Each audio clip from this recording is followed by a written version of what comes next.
County. Today is Thursday, November the 5th. My name is Cindy Hirschberg, and I'm a volunteer with the Community Media Center, and it's my pleasure today to be interviewing Isabella, the middle name? Harmon. Isabella Warehime. We are at the Carroll Lutheran Village, who has very kindly given us permission to do some interviewing here. I want to welcome you to the Carroll History Project, and as a native Carroll County resident, I invite you to tell me a little bit about where you were born and growing up in Carroll County. I was born in Fountain Valley, which is between Westminster and Frizzleburg. My father was a huckster, and he had his own huckster business. My mother had been a farm woman, and from a small farm in the area. So they both were local Carroll County people too. Yeah. What's a huckster? I can't do that. A huckster is a person who goes out with his trucks to the county farms and picked up produce, eggs, butter, chickens, calves. Then he brought them back to his barn, and we processed things. They candled the eggs, they packed them, they took the butter and put it all together and made big hunks of it, printed it. They took the chickens and killed them, of course, and picked them. And then they packed all these things in trucks and took them to Baltimore City and sold them. On the street or in the market? On the street, but not as the Arabs that went around and they had their regular customers.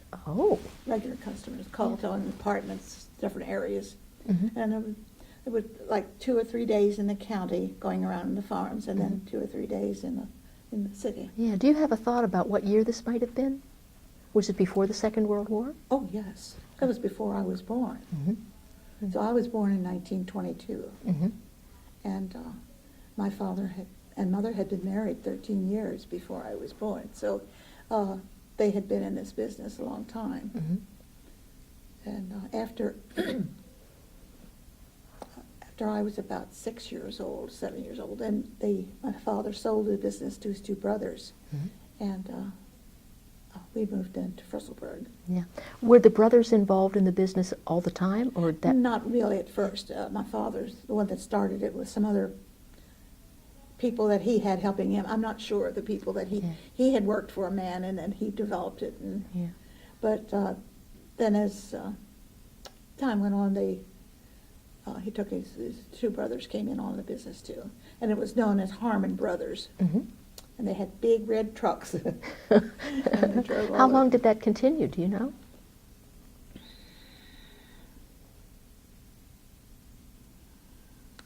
My father died in 66, so I would say till early 60s or late 50s, maybe, that they continued that. I'm not too sure of that date, but in that time. May I ask, can you recall what your mother's maiden name was? Myers. Myers? And she was a Carroll Countyan? Yes. Okay. And your dad's name was Harmon. First name? John Harmon? And he was from Carroll County. Do you happen to know how they met? No, I don't. Okay. Well, I know they were married. They are on the home farm, my mother's home farm, which now is owned by Carroll Lutheran School. Oh, for heaven's sake. That was the farm that my grandfather and grandmother Myers owned. And she lived there, and their wedding was there at the farm. Neat. But I don't know how they met. Were you named after anybody in particular? No, that I don't know of. Okay. It's a beautiful name, Isabel. I don't know. Yeah. Then, were you ever involved in the business as a youngster? Well, I helped to pick the chickens. Did you really? Yes. I can't imagine that would be, at what age, do you recall? Well, I don't know how little I was when they first took me over there, but I was about 7 when I moved to Frizzleburg. Yes. So it was before Little that. kid. Well, and I think even after I went to Frizzleburg, yes, Mother and I would go down to the farm on Wednesdays, Wednesday mornings, and help with the picking, because there were always quite a lot of, and some of the other wives and kids would come in, and Yeah. it was a big to-do. Yes. What was the process, though? That you'd take the head off? They didn't take the head off. No? How'd they kill them? They wrung their neck? No. This is kind of gross. You don't want to go there? We'll move Well, on. I mean, he used a knife, a penknife, Yes. and hung them up, and he stabbed them in through the mouth. Okay. They had, I think, a lot of Jewish customers, so these chickens had to be bled out. Yes. Okay, so, and they had the heads and the feet both on when they produced. Okay. Kept them that way, and then as soon as they would duck them into real boiling hot water, and the older men would take the big feathers off, and then we kids, what our job was to do was to pick off With the little fine fingers. feathers and all the little feathers, Yeah. and then they were packed into ice, and the next day they were taken into the city. I think that will be an interesting piece of information for some of today's youngsters who spend a lot of time with their video games. That you were, as a youngster, were involved in the family business and helped to make it run, for sure. So what took you to Frizzleburg? The business was sold. No, my father had a physical problem, and I'm not sure what it was. Like I said, I was too young to know. And the home that he bought in Frizzleburg had been my grandmother and grandfather Myers's home. So it was my mother's father's home, and they had all died.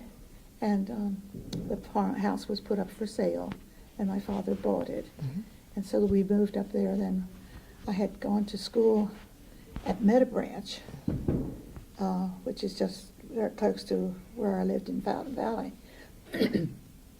And then I was about the second grade, I moved to Frizzleburg, and we went to the Frizzleburg Academy, 2-room schoolhouse with the potbelly stove in the middle. Well, did you have a one-room school that you were leaving? Yes, that was a one. I think that was a 1-room, and then Okay. we went to a 2-room. And that made it the academy, right? Well, that's what it was called. I don't know whether it I really think was that's so neat, so neat. Do you remember what you were good at in school? Oh dear. No, I don't. Do you remember not liking anything? No, I think I liked it all. Wonderful, wonderful. I mean, I remember a lot of the play that we did. A play? The playground. I mean, the playing on the grounds of the school. We used to play Annie, Annie Over, which was throwing the big ball over the schoolhouse. And we used to play around the huge oak trees, great big oak trees, and we'd divide it out and make little apartments or little houses. And we played dodgeball, and wore the black bloomers and the white tops. And we walked over to Morlock Schoolhouse and had competitions. And we would, in the wintertime, we would walk to the top of the hill there by the school and slide down the other side, which is a long way down. Would you be just sitting on your On your bonnet? sleds. On your sled? I guess, yeah. Or maybe lay down on the sled. Piece of paper or a piece of cardboard or stuff? On the sled. I On don't a know. sled, yeah. Lovely. But then it was the long walk back. And of course, it was such a long walk back that we were usually late for school if we got. But, and then the other thing that we used to do was go across the road to the woods and played on the grapevines from the trees, and they were our swings and so forth. Were you playing Tarzan or just swinging on No, the we grape? didn't know Tarzan. Okay. Yeah. That was before Tarzan. Okay, all right. Do you remember, do you have any recollection, you were born in 1920? Did I hear you? 22. 22. Do you have any recollections of the Depression? No? Okay. A lot of people do, and I know I talk to friends of mine who talk about it. But for some reason or other, I was an only child. My father had this business, and apparently didn't hurt his business too much. People have to eat? People had to eat, people had to get rid of the produce. And I don't remember it affecting me. We always had food. We always had the house. We had fuel, you know. We always had everything. Yeah. That I didn't feel as I said, I've talked to many friends who said, well, boy, we didn't have so-and-so, or we couldn't do Yeah. this or that, but I didn't feel that, Yeah. which I said Much to their credit. well, and I've always been a very lucky person in that Yeah. respect. Yeah. So, where did you go to high school? Well, I went 2 different places. To go back, I went to Frizzleburg for 1 year and a half until they closed it. Then Mhm. they closed all the county small schoolhouses, and everybody from Frizzleburg was supposed to go to Uniontown to school. Mhm. And my parents and some of the other parents around there had decided that they wanted to send us all to Westminster to the parochial school. Mhm. So there was a car that drove us into the parochial school in Westminster, St. John's, where the library is today. Mhm. And I went to school there then till the 7th grade. Well, no, 7th grade, first year of high school. And then I transferred to Tonytown High School. Mhm. But we did not have transportation from Frizzleburg. Did the parents take turns? No, they paid us man. Mhm. That was his job, extra man. Yeah. He transported us back and forth to school. And how many kids did you travel with? Oh, there were different ones. Mhm. My husband was one of them. I was going to ask you, was your husband one of these Yeah, fellows? and a lot of, I can't begin to name all the kids Mhm. that because some came and went. Mhm. My cousins, had gone to the school there too, so it was a lot of different type of things Mhm. than what we had in the public schools. It was Yeah. quite a big change. Do I was you- not a Catholic. Yeah. Do you remember favorite subjects or subjects that you didn't like in that part of your education?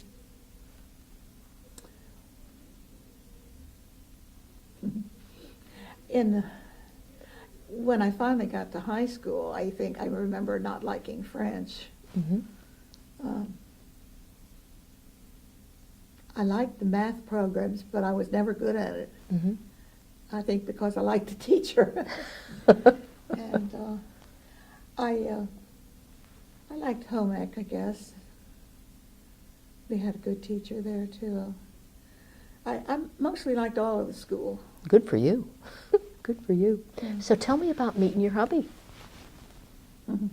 Someone asked me about that recently, and I said, well, I met him when he was born. Oh? I was 9 months old at the time. His parents were one of the customers that my father called on, one of the farmers. And when my father went around to the farm that January morning when I was born, he said, I have a daughter, I have a little girl. And my future mother-in-law said to herself, well, he doesn't know it, but I'm going to have one too, but not until September. Mm-hmm. And that turned out to be my husband later on in life. We knew each other all our lives Yeah. because we went to the same church, Sunday school, Bible school, Mm-hmm. school, Mm-hmm. high school. So when did you know something special was happening? Not till after we were in college, Mhm. or I was in college. He didn't go to college. And I had had another boyfriend, right, serious affair at that time, and I think he was dating in school, having a good time in high school, and just, I think through my cousin, who was like a big brother to me, we kind of got attached. So the cousin was a matchmaker? Sort of. Oh, Yes, I guess he was. I didn't think kind of about it. neat, huh? Yeah, because he helped to arrange the first date that we had. And what was that date? We went down to the Baltimore, to the Moonlight Excursion. And he took my cousin, his boy cousin, took a girl, and he invited my future husband to go down too, and we all 4 went together.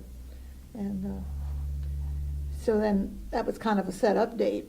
So on that particular trip, then he asked me for another date on Saturday night. Very nice. And where was that date? That was That just was- the two of you, right? Yeah, that was just the 2 of us. We went to Hanover to the movies. And the movie cost? I don't know, but usually around those days it was 25 cents to 50. 25? I don't know what it was up there. I don't remember things like that on my Yeah, first date. Yeah. Were you nervous? Yes. Oh. Very much so. Yeah. Very much so. Yeah. Were you nervous because he was a stranger or because you knew this might be something special?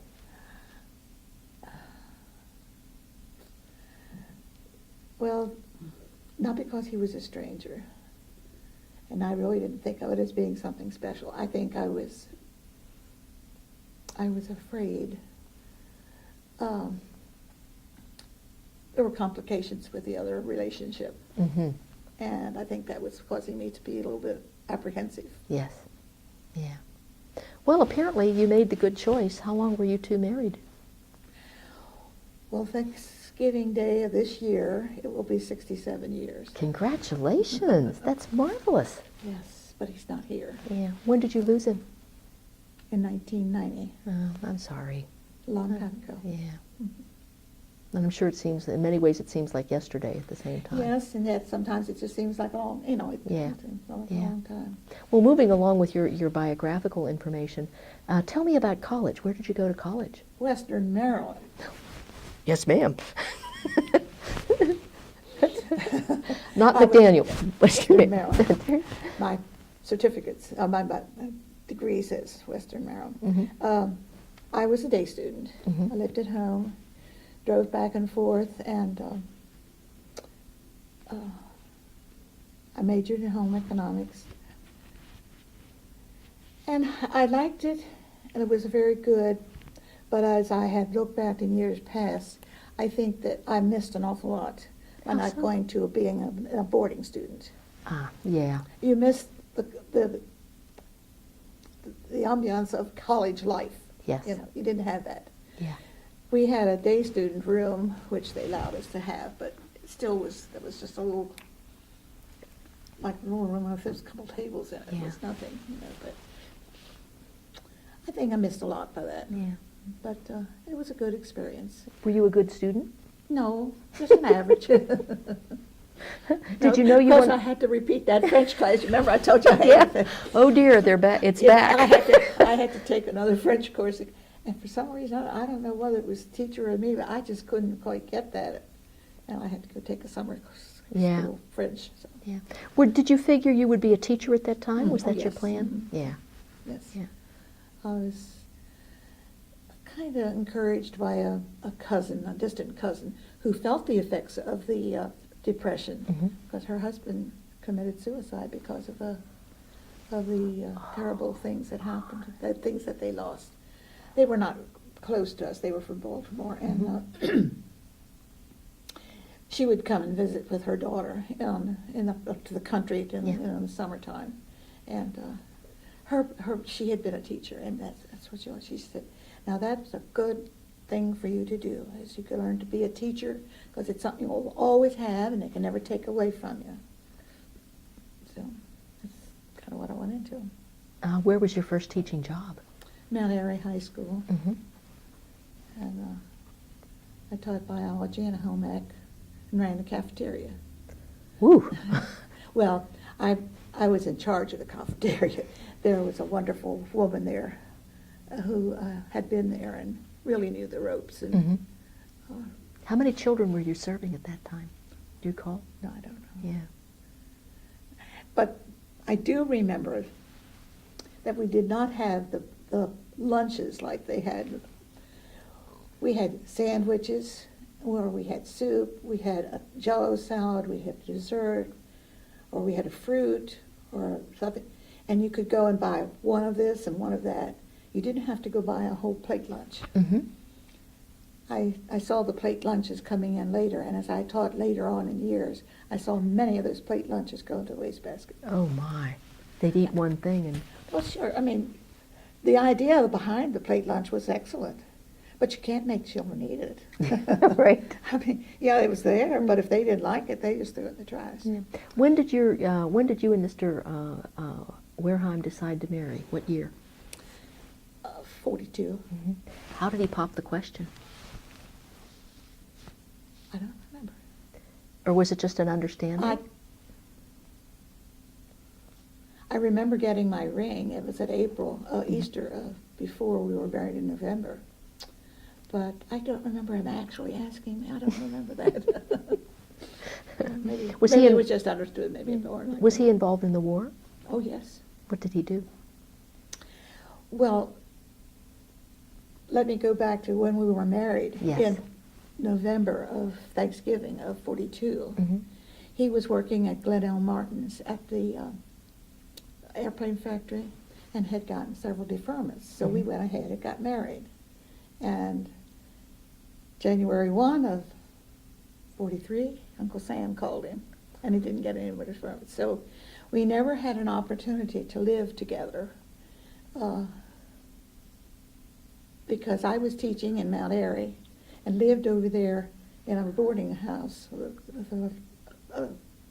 a woman who kept public teachers. Mm-hmm. And he was working at Glen L. Martin's, and he lived in Frizzleburg with his parents. And so in January he left, and I was gone for 3 years, I guess. Where did he serve? Europe, Pacific? Oh, yes. In Europe, Mm-hmm. yeah. Yeah, he was all over the United States. He tried to get into the Air Corps, and he took a lot of educational courses and a lot of training, which I was glad for because it kept him out of the war part. But he failed the tests because he couldn't do the Morse code. Oh. So that put him back in the infantry, and they sent him around and finally sent him overseas. Mm-hmm. And he went through France and on up through Germany, down to Austria.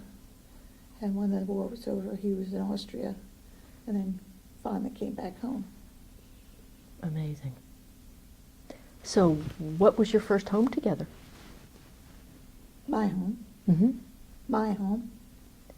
My home in Frizzleburg. Oh, okay. That's the only place we ever lived together. Oh, for heaven's sake. I never moved from my home until I moved to Carroll Lutheran Village. Mm-hmm. So I had lived there for 65 years in my home in Frizzleburg. And that was your family homestead, That too? was, well, it had been my grandmother and grandfather Mhm. Myers's, and then my father bought it, so it was mother and daddy's home. And as I said, my mother had had a stroke, and I was the only child. Mm-hmm. And when Dell went into the service, I stayed there with them. Mm-hmm. And when he came out of the service, we stayed on then. Well, I didn't tell the other part of the story. While he was in the service, I went to visit. To Europe? No, in the Oh. United States. Oh, okay. But somehow or other, it seems like in September the following year, I had a baby. What a surprise. What a surprise. And so I continued staying with my father and mother too. And so when he came home from the service, he had the opportunity then, you see, on the GI Bill, Mm-hmm. to go to college. So we lived at home with mother and daddy, had the baby, and he went to college. Mm-hmm. What did you Western name? Maryland, Yeah, what did you name the baby? after his father. Ah, neat. Well, it wasn't my choice, but he's the second, Mm-hmm. not a junior. Okay. But that was his father's wish, and Mhm. his father was not there. His father wasn't there when he was born, but he saw him for a few minutes before he went overseas, Mm-hmm. and then he didn't see him till he was almost 2 years old. Oh, my goodness. And so, I mean, that was what he wished. Yes. And that's what I named him. Yeah. I think I would have used the Harmon name Yes. as a family name, Yeah. but well, that's just what it was. Okay. What, did you only have one child? No. No? And when did No, the my others hu- come? My husband decided when he got home that since he didn't have experienced the first one being there when he was a baby, he wanted another child. So Ronnie was born in December of 40. No, I'm not Ronnie. Yeah, 44. That's right, 44. Mm-hmm. No, 46. So you had two boys? No, then I had another one. Oh. We had a little postscript. And his name is Paul Stevens, so he's a PS. Did you do that on purpose? No. Sure works. No, we did him on purpose. but he was about 7 years old, Mhm. younger than the other two. The other two were about 27 months apart. Mm-hmm. It's So a busy, I had 3 boys. busy. So, how were the children cared for? Did you stop teaching? Oh, yes. When the little ones were? I In couldn't. those days, my dear, you were not allowed to teach.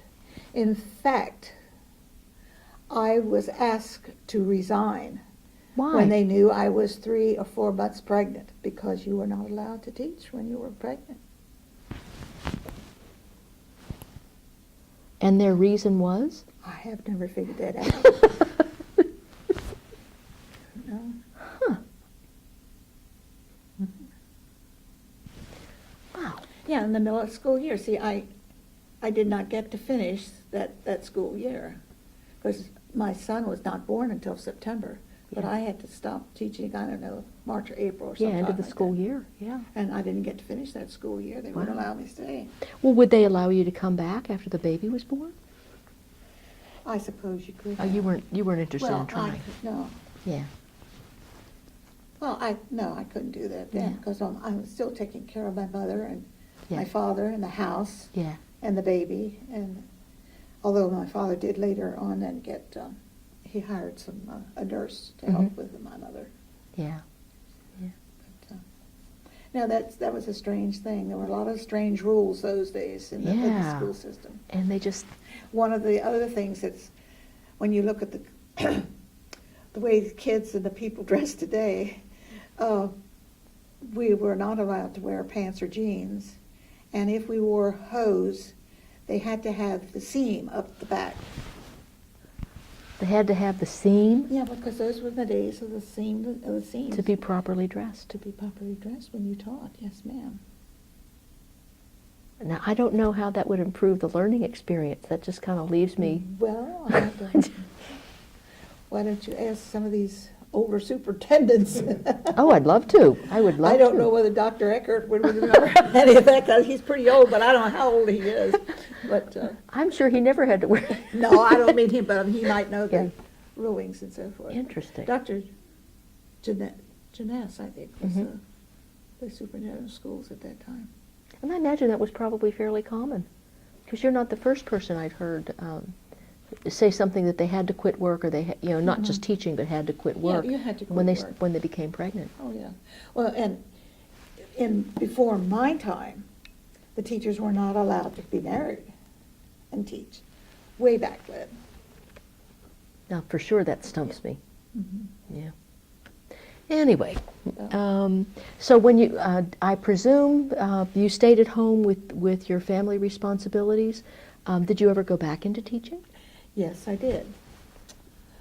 I kind of got involved with going back by being invited from our our church pastor, Falkenstein, Reverend Falkenstein, Mhm. to come help out at the church with the kindergarten that they had there, the Christian kindergarten. Mhm. And so I started there just part-time, and then the next year they got a new teacher, and they were trying to upgrade and become accredited and so forth. And eventually they made me the associate teacher there, and I was there for 10 years. What church was this? Grace Lutheran Church in Mhm. Westminster. Mhm. And by the way, we're doing a history there right now, too. Are you really? Yes, we are. Among the congregation? Mhm. Oh, neat. What, the oldest members of the congregation? or- Well, that's why I'm on the committee, yes. Yeah. Yeah. No, they have some very young people that are working on it too, because they're interested and they have the technology to Yes. go with it. Yeah, they know That's the technology. yeah, they've done that. We give them information and they do it, Lovely. But Is the church coming up on an anniversary, or is that just a good idea? it's a good idea, and there is an anniversary coming, I think in 2 years, Mhm. 2 or 3 years, I think. Yeah. How wonderful that will be. Yeah. Great idea. So. So that's how you got back So into I got teaching. back Yeah. into teaching, and Yeah. I found that, I think that was really my calling, and that's what I really liked, was working with the kindergarten-age Mhm. children. And I had a wonderful teacher, and she was the teacher and I was the helper, the associate. And I felt that I learned more from her to becoming a kindergarten teacher than I would have if I'd have gone to school for it, because she was such an excellent person, Wow. you know. But in 1970, Carroll County came to life again and decided that they were going to start public school kindergarten. We did not have public kindergarten at that time. And so with the coming of public kindergarten, our church felt that there wouldn't be a need for a church kindergarten. They didn't think people would pay to send their children. And also the teacher had her husband he was moved for business and had to move to Ohio. So they decided to disband the Christian kindergarten. Yeah. And I didn't know quite where I wanted to go, what I wanted to do, and I was going to go back. So I decided to go to the public schools and thought, I could go as an assistant, you know. And when I talked to the people in charge, they saw my education and my background. They said, well, the education that we're putting out for assistants is not for you. You are beyond that. What you need to do is to upgrade your degree to early kindergarten, or early education. Just refocus it to early education? Education. Yeah. So I looked into that and found out I would have had to have taken over 33 hours to get recertified in kindergarten. Mm-hmm. About what year was this? Isabel? 1970. Okay. And so I looked at things very carefully. I still had one son at home in school. My mother had died, but my father was still there. My husband was working at different places, and as I told you earlier, I was not the exceptional student. And I just didn't see how I could possibly manage to do 33 hours and continue to work. So I didn't do that, and I took a job as an assistant. Mm-hmm. We used to be called aides Mm-hmm. until that word became a dirty word, and then we became assistants. Yes. And I did that from 1970 till 1989 when I retired. And it was the best of two worlds. It was wonderful because I had excellent teachers that I worked with. I was always treated with respect That means a lot. and treated as an equal, not put down. I had excellent principals.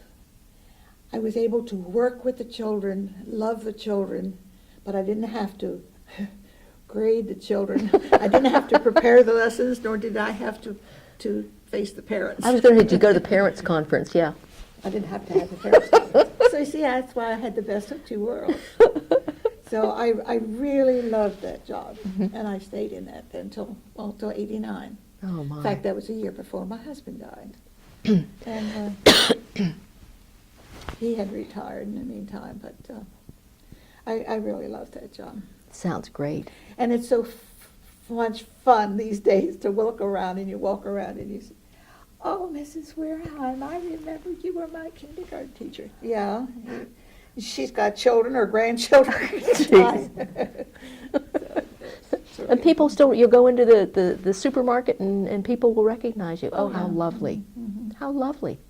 Well, when you retired, were you planning to come to Carroll Lutheran Village? No, or? ma'am. No, ma'am. I was going to say, there's generations in that house, in that home. No, we were just planning to continue living there. It was just my husband and I then at that time. That was the first time that we ever just lived together, with just he and I. Because I with guess my so. father, well, because after my mother died, my father was still there, and he didn't die till 66, so from 66 on, I had still some of the children, until the children all left. Steve graduated from high school in 70, so after he was gone, and that was the first, from the 70s to the 89 was the only time that we ever lived together. Wow. Just the two of us. So did y'all get on? Sometimes. No, it was a good one. Well, he was working most of that time, so it was okay. And I was working too. See, I was working at the school, so we each had our own lives. Really. And I understand, what year did he pass away? 90, Okay. 1990. And then you were by yourself in the house. Yes, ma'am. What did you think of that? Well, I didn't like it too well at first, and Had great support, great family, friends, community, church, school friends, and that's the part about county and community that is so wonderful, that you have that as a support. And I stayed there till 96. And I began to see how difficult it was to manage a big home by yourself. My children were scattered, and the property was needing upkeep, and it became more difficult. Was there acreage to it? Or No, just no, it was very, very small Yeah. amount of land. But, you know, we had septic tanks, we had wells, we had paint, we had garages and lawns to take care of, Yeah. you know, all that kind of stuff.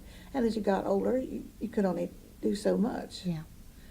And then some other things happened that I'd rather not talk about, that I just made me feel that I needed to get out of there.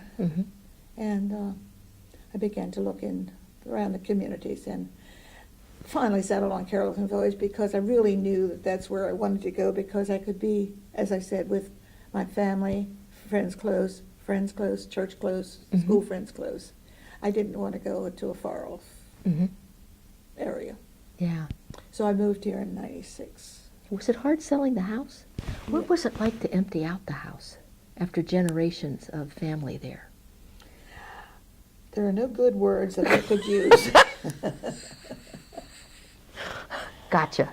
Now, but this I will say, I did it then. If I had put it off to now, which I hear so many people saying, oh, I'm not ready to go to Carroll County. Oh, I don't want to give up my home. Oh, I don't want to downsize. I would not be able to have handled it now. Yeah. Because we had things there. My father had a shop. I had all kinds of utensils and equipment. My attic was a huge attic because it was a high roofed building. Yeah. I could have had 3 big rooms upstairs.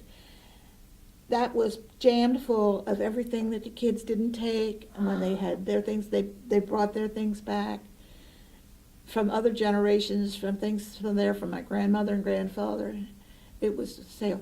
Mrs. Hall had my sale for me, and it was so big that she had it in Frocks, Sunnybrook Farm.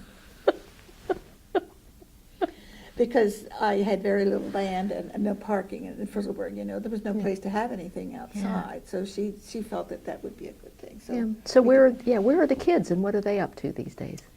well, my oldest son is living in Millersville, and he has 2 sons, and he's been married twice. He has worked for United Airlines ever since he graduated from high school, from college, or before. He really started working with him before. And my second son is Ronald, and he lives in Tarnytown. He's living in the home that had been my husband's grandmother and grandfather's home after they had retired later on years. So he's living there with his wife. And my youngest son is Stephen, my PS, and he never married, and he has traveled all over the world with his bicycle and settled in Seattle, Washington. And he too works for United Airlines. How neat. So, yeah. Do you get special rates on tickets? Yes, ma'am. Do you get to go to swell places? Yes, ma'am. You need French? No, ma'am. I don't need French. Although when my husband and I did take a trip back to Europe, which was really neat because he had his little black book, which did not have women's names, but all the towns that he went to as he traveled from France all up through Germany. Walking as an Austria. infantryman. As an infantry? Yes, For heaven's sake. artillery. No, he went into the artillery. Yeah, he had to change. Artillery, it. yeah. He changed it. He was a Jeep driver most of the time. And he kept those records. So in 1974, we took a trip back to Germany. And we found those cities and followed them all the way around up to Australia, to Austria, and back into Switzerland. What an experience. Yes. it was a wonderful experience. Was he reminiscing? As Oh, you yes, oh, yes. He knew I was never. In fact, one of the stories which I have thought was so unique is that when he got back into Salzburg, Austria, he had been stationed there. This was after the war was over. And the army people went in and kind of took over the housing for their people. And so he and I don't know how many others, they were stationed in this house. And the family moved up to the top floor. Excuse me.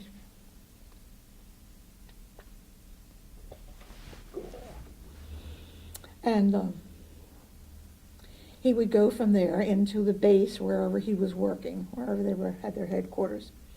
And then he would come home, and he used to write to me and tell me that as he came home, the people in the upstairs apartment had a little girl who was about 2 years, well, a year and a half old, and was about the same age as his son, which he had never only seen once. So as he would come home every night, she'd come running to him, and he'd pick her up and carry her in and give her chewing gum. So he remembered these people quite well. I always felt sorry that he hadn't kept up a closer relationship, but, you know, we got involved with life and we forgot about that. But when we went back, he decided to look up this place. And it was so strange. We had a rented car, and he drove through Salzburg. And he was driving down the street. Of course, I knew nothing. And he's looking down. He said, I went too far. And I said, what do you mean I went too far? He said, I should have turned back there. Well, where are you going? So he turned around, he went back, and he turned down this street. He said, it should be two streets down here. And he turned into the driveway. There it is. There's the house. He went right to it? He went right to it. He knew right where that was. He remembered it. Wow. And so we, sat there and talked. So we got out. We didn't know what to do. Yeah. Because neither of us did speak German Yeah. or French. And we started kind of walking towards the house. And there was a man next door who was trimming his hedge. And he heard us talking and heard that we were speaking English. And he spoke English, so he said something to us. And so my husband told him why he was there and what he was doing. And he said, yes, he said, the old man that was here when you were here is still living there. And his 2 daughters are living there too. They're both married. And they are living all there. On the floors. And so we went to the house, and we went in and kind of tried to make conversation as best we could. And the old man just, he didn't speak any English, but his daughter, the one daughter that was there at the time, did speak some English, so we could converse a little bit with her. And finally, my husband said about being in the Rainbow Division, and the old man said, yeah, Rogenbogen. Which is the German word for rainbow. Rainbow, Rogenbogen. Wow. And he remembered a Rogen. Now, I don't think he remembered my husband. Yeah. I don't. But he remembered that the Rogenbogen division had been there. Incredible. So we had a nice little talk. She called her sister and had her sister come home. Her sister came home, was the one that Used to pick up and greet? Used to carry it. And so she came home for a few minutes. Did she remember those moments No, as a I don't little think- girl? No, she was only about one and a Yeah. half or 2. Yeah. She didn't remember it, no. But it was quite an experience to be able to Really? do that. And so, that was... What a moment. I always felt so happy for him that he was able to do that, but, it was Imagine all those years later being able to just drive right up to Wow. Well, I guess, if you went back to your hometown or wherever you were, Yeah. and you think, oh, there was a certain store or something, you could remember how to Yes. get to that place. I think you're right. I think you're right. Wow. You promised to tell me about the beautiful cross that you're wearing. Is there a story there? Well, that's part of Carroll Village. Okay. Carroll Village used to have auctions every fall, and Mrs. Hull, the auctioneer, ran the auctions, and they had them in the 201 activities room. Yeah. And they had everything imaginable there to sell. And these auctions went on almost all day long, and people came from everywhere. And they had, some of the churches brought food and sandwiches and everything. It's been a fair. Well, anyhow, my granddaughter came up from Glen Burnie, and she just loved that sort of thing. So she was walking around looking at things. She bought this and bought that, and she bought a box, and it had a whole bunch of jewelry in it. And she looked at me and she said, "Moms, would you like any of this?" I said, "Oh, I don't know." What does she call you? Moms. Oh, cute. MOMS. That's Mhm. what my grandchildren call me. And I picked this up and picked it up and put it on. Oh, I think I'll take that. Didn't think that much of it. And every time I wear it, somebody asks about it. Yes, it's beautiful. I mean, it was somebody's jewelry that Yeah. they had donated, and given to me, but I have no idea where it came from. Well, I like it. Very, very pretty. Very pretty. Yeah. A lot of times when we've been talking to Carroll County residents about being born and raised here and having such significant family roots as your family does, you can't help but think that these are some very confusing times for people who, I guess young people trying to get their feet on the ground and get their lives started. I was wondering if you might have any advice for them or words to live by. Or... I was thinking you were going to ask, how do we feel about Carroll County now? That's a good question, too. Do you want to address that one? And then we'll... Because it's very disturbing. In what way? Carroll County now is very disturbing. In what way? There's more people, Yeah. more roads, Yes. more cars, more schools, more shopping centers, Mhm. more crime, Mhm. more accidents. And the old countrified county that people from all over the world, all around, came to be into because it was so countrified and not cityfied, Mhm. It's gone. Oh. That we still have a lot of country here, yes. And it's a beautiful county. But so much of it has been lost. Mhm. And I think, of course, my grandson only knows what I've told him about these sort of things. But the majority of the young people today don't know what Carroll County was Mhm. 60, 70, 80 years ago. What would you like them to remember about that? Well, just some of the things that I've told you today. The open terrain or the way people interacted? Yeah, the community. Mhm. Because, okay, today so many of us talk about never did we ever lock our doors. The crime rate was not as great. We had small country schools. I graduated with a class of 27 kids. Gee. I mean, and now their classes are 700. It's not that that's wrong. It's just that this was such a nice, easygoing way of life. Yeah. And Yeah. once it's gone, you can't get it back. That's Because true. once you cement over all of the pastures, you can't uncement them. Mhm. But for the youngsters who are like you described, they have no idea what that heritage was. No. But is there some advice, even though the stuff is paved over and there are a lot more people? Are Well, there some I things think that they should hold true? Yes.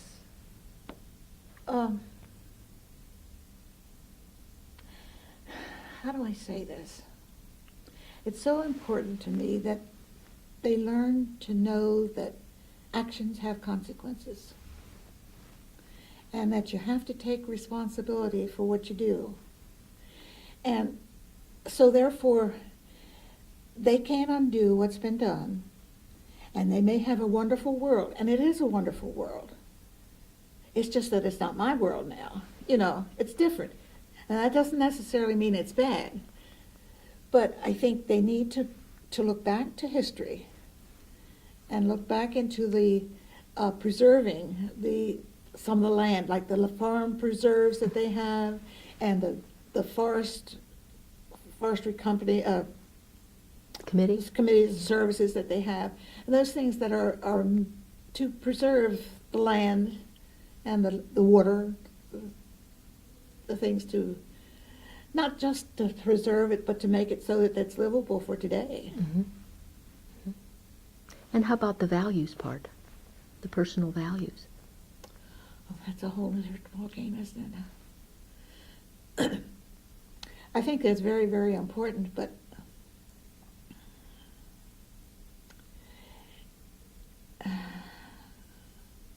I just saw some things on television about the schools being responsible for so many things. And I don't really think the schools have to be responsible for everything. I think a lot of those values and the training has to come from family, parents. It's got to start in the home. Schools are very, very important, and I'm very much in favor of education, and I believe in advancing. In fact, I'm hearing and sad to hear that the United States is behind in education in a lot of countries. But I don't think you've got to make the school the complete educator. Mm-hmm. I think the family has to start with the child and give them the values and the things that they need to have for life. How do you think the trend got started to give so much responsibility to the schools? You were probably living right in the middle of it in your professional World War life. II, because after, well, the women all had to go to work to support the world. And once women got liberated, they didn't particularly want to go back to having the types of things I said about the education system. And families, I mean, women began to continue to work, so therefore they either had to put their children to somebody else to keep or to bring up, or they had to neglect them or whatever. But I think there was a change there that kind of started it, that there wasn't as much emphasis on the family. I think the family is coming back right now.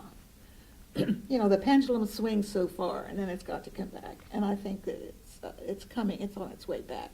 People are beginning to see how important value system is in the education of the family.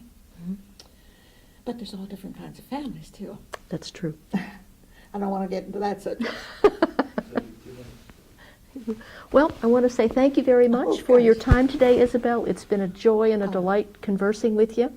I thank you so much for sharing so much of your insight into Carroll County, and thank you so much for participating.